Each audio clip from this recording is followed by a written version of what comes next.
All right, we have week 8 of the Indomitable cycle, the Effective Fitness Training Indomitable cycle. This is covering April 29th to May 4th. Let's take a look at Monday, April 29th. So it's going to be, this week's strength and power-wise is going to be the same as last week. Last week being front squats, this week being deadlifts. To start, Monday, after you warm up, of course, build up to your 5 rep max in deadlift. Take a look at what you did week 2 of this cycle, if you've been around with us for that long. Take a look at what you did then. Try to beat that 5 rep max. Do so safely, of course, and keep it to a no bounce. So that means you're just not bouncing away at the bottom. You can keep tension, or you can let tension totally off, reset, but just keep the time in between to a minimum and try not to bounce the weight. However many sets it takes you to get to your 5 rep max, drop 10%. So now you're at 90% of your current 5 rep max. And do 2 sets max reps with 2 minutes rest in between. With all the sets that it takes to build up to your 5 rep max, however many that is, 2 or 10, you're going to do alternating lunge jumps. So with those, we want it to be a power movement. We want it to be explosive. So it's like a vertical jump with a different stance, with a split stance. So you're jumping as high as you can every single rep. It's not about how quickly you can switch your feet. It's how high you can get on each rep, how explosive you can be. Following that, a couple of hypertrophy movements. And then we get into our circuit where we have a big progression from last week. Last week it was 2 sets, or it was 2 5-minute AMRAPs with 3 minutes in between. This week it's 8-minute AMRAPs with 3 minutes in between. So the movements are going to change between the AMRAPs, more so to keep it from getting stale and just having too much monotony. Sometimes we intentionally put monotony into the workouts to make you force you to mentally manage that.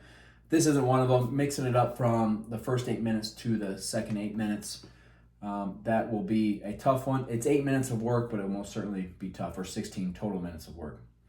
And then our suitcase carry from 2 weeks ago increases by 10 seconds, continuing down that trend. Now, April 30th, same thing, same idea as yesterday.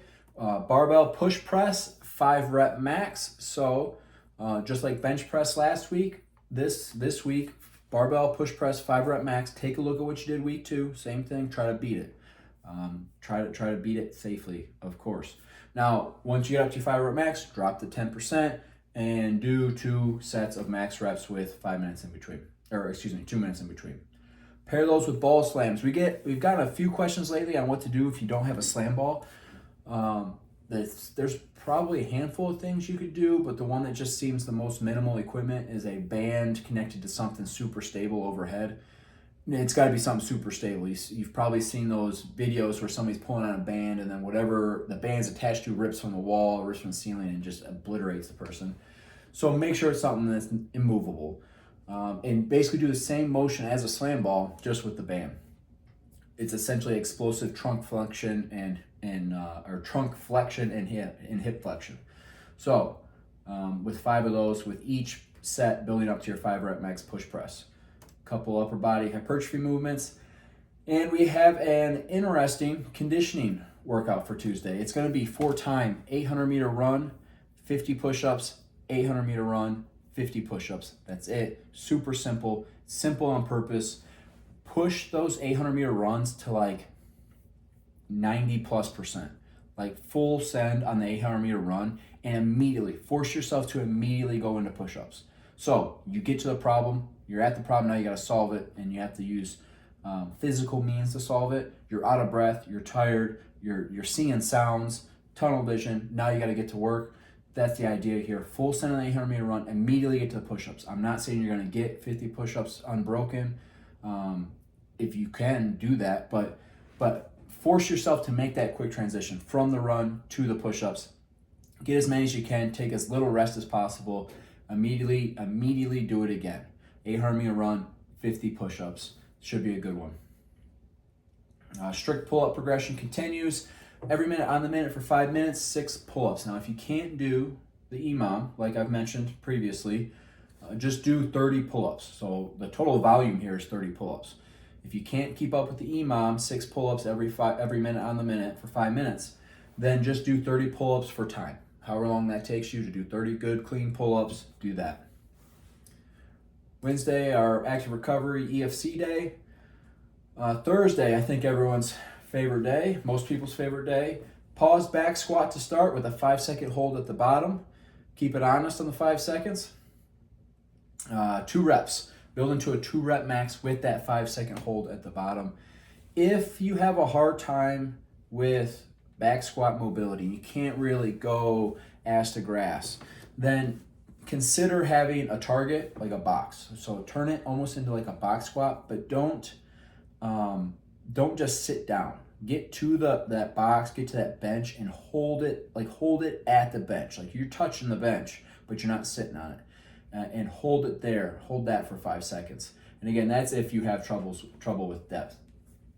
After that, the signature of this cycle, the barbell complex thick thighs save lives times 3. Yikes. It's going to be 3 rounds. So one set is 3 rounds of 3 reverse lunges per leg, 6 back squats. So you're going to go through that 3 times, and then that's one set. You're going to do as many sets as it takes to build to a max weight. You might get there pretty quick. But either way, get to that max set. You don't have to do any more than that. You don't have to do a drop set. You don't have to do multiple sets at that max weight. Just get to, there's enough volume in this cycle. There's no need to add to it. Just get to that max weight and call it good. That should be a spicy one. All right, for our conditioning on Thursday, it's a continuation of our monostructural intervals. Last week, let's see, we did, or 2 weeks ago, it was 4 times 2 minutes, 2 minutes of work. And if you notice from these started on week 2, went to week 6, went from 30 seconds to 2 minutes. So we gradually increased from 30 seconds to 2 minutes. Now we're going to 3 minutes of work, but it's going to be 4 minutes of rest. So this Thursday, it's going to be 3 rounds of that. 3 minutes of work, 4 minutes of rest. You will find in 2 weeks, we will then go to 2 rounds of 4 minutes of work, 4 minutes of rest. That's how this cycle is finishing out those monostructural intervals. Friday, our Flex Friday, many people's favorite. Take a look at what you did week 4. Based on these sets and reps, take a look at what you did week 4. Try to increase the weight, if only by a couple pounds, like I say in every weekly brief.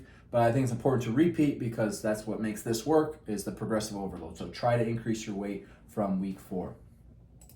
And let's get into Tactical Saturday. We got our agility drill, a super simple one that's easy to set up. It's basically like a pro agility drill. Our intervals, our sprint intervals are down. They were as high, let's see what it was last week, 8 times 100 meters last week. This week it's going to be 4 times 125 meters. So volume is decreasing.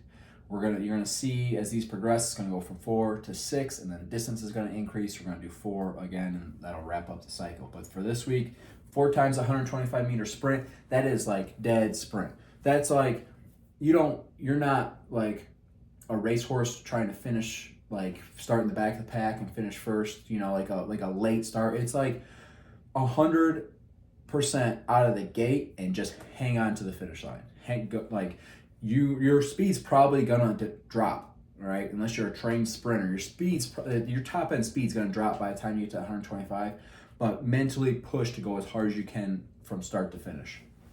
And now, for the Tactical Saturday workout, it's a 50, 40, 30, 20, 10 reps for time of box jumps to 24 or 20 inches, subbing jump squats if you don't have a box, push-ups, and then kettlebell swings, 35 or 26 pounds. Not too super heavy on the kettlebell swings for good reason, because you're going to do 50 reps of box jumps, 50 reps of push-ups, 50 reps of kettlebell swings. The tactical skill integration is then to apply a tourniquet.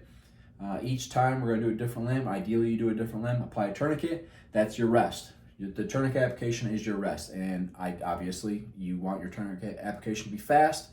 You want it to be 30 seconds or faster. So it's not going to be a lot of rest. Get through the tourniquet application. Take a second to stage it for the next time, or if you want to tangle it up, something like that. Because God knows, when you pull a tourniquet off somebody different agency or something, their tourniquet's in the plastic wrap still, so you got to deal with things like that, and you never know. Always good to practice in ways that you might find, even though your gear's not staged that way, maybe stage it the way you might come across it. Anyways, so you do 50 reps of those 3 exercises, then you do 40 reps of those 3 exercises. Tourniquet application. 30 reps of those 3 exercises. Tourniquet application. Same thing with 20, same thing with 10. It's probably going to be a longer one. It's probably going to get spicy, and you're welcome. All right, cool down, and that is your tactical Saturday. That wraps up week 8. We have 2 more weeks to go. I'm going to get started this weekend on programming your next cycle of training. If there's, I stand by the programming that I put out for you guys. It matters. The attributes and how much volume they receive of training matters for the law enforcement officer over an extended period of time. That being said, there's what is this phrase? There's multiple ways to skin this cat. Okay, so if you have something you want to see, certain types of carries, certain types of movements, I want you guys to be strong. There's a lot of great movements out there to get strong at. I want you guys to be powerful. There's a lot of power movements to use. And I don't have I'm not the guy that's like, do this one exercise or do this one hack to solve the problem, or to train this attribute. So that being said, if you ever have something that you guys want to see, let us know. Let us know either on Instagram or Facebook, the Facebook page. Email coach@effective.fitness. Coach Jack monitors that. Or send us something in the chat on Train Heroic. Get in contact with us if there's something you want to see. If we get enough recommendations, like I said, I'm not opposed to it. I don't need help writing you guys the program. I know what it needs to do, or how it has to train you to be effective, to be more effective. I understand that, but like I said, there's multiple ways to skin this cat. We can use different movements, stuff like that. So I'm open for your feedback. Anyways, wraps up week 8. Train hard, be effective. Let's get after it.